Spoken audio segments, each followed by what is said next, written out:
Not much time to rest for the president. He just has to get right down to business. Right after he touched down in Seattle, he was whisked away to his hotel at the Westin in downtown Seattle.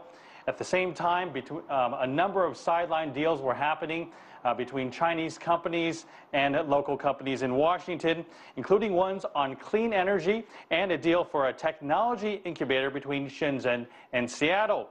Here you can also see one between China National Nuclear Corporation and TerraPower signing a memorandum of understanding to collaborate on a next-generation nuclear power plant technology called the Traveling Wave Reactor, which has the potential to be cleaner and more efficient. Microsoft founder Bill Gates is also the founder of TerraPower. Now back to President Xi's schedule. His first order of business was meeting with local officials like local mayor and Seattle Mayor Ed Murray. A governor's meeting also took place with 5 U.S. governors and 6 Chinese governors and officials to discuss potential collaborations. Tonight, he gives his first major policy speech of the trip. That will be at a banquet before 650 guests, including former Secretary of State Henry Kissinger. Business leaders there will be looking for signs of what President Xi has to say about the slowing Chinese economy and whether he's got a plan to help out the turbulent Chinese stock market. The business community will be looking for signs of stability, and that is the key. Also tomorrow, a technology forum where high-profile tech companies and high-profile tech executives will be attending. Veteran technology analyst Tim Beheron says this is a vital meeting as both sides jockey for position.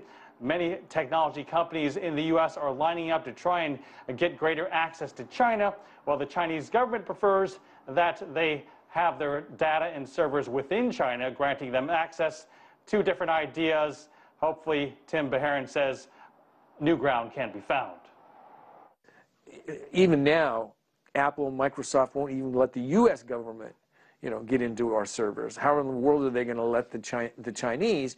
And yet the Chinese, if they want to play hardball, says if we want to do business here, here's what you got to do.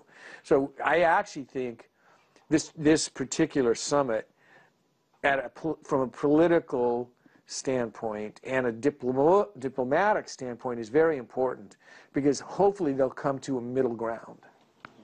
Mark, you've already thrown out a couple of high-value names in Kissinger and Gates, but I want to ask you which tech companies and tech leaders are expected to be at these events and meetings? These companies have been very secretive about what's happening, so it'll be interesting to see who actually turns out. We do know that Baidu and Alibaba will have representatives. It's been widely reported that Jack Ma, the founder of Alibaba, will be attending. On the U.S. side, Microsoft and Amazon have definitely been invited. Satya Nadella is part of the welcoming committee, so it would be a big surprise if he didn't show.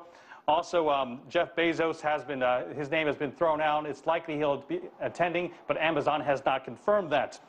Those companies haven't made their attendance public, though we did confirm that Apple CEO Tim Cook will indeed be attending. Tim Cook plays a pivotal role. He's become somewhat of a senior leadership role in Silicon Valley.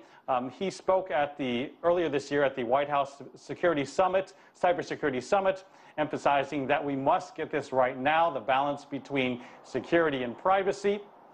President Xi Jinping could actually look to Tim Cook for guidance in helping the other companies realize how business is done in China, because Apple has had tremendous success there. On the other hand, he could lean on Tim Cook to actually send a message to the White House that would not be a good idea to put sanctions for the issues over cybersecurity and hacking.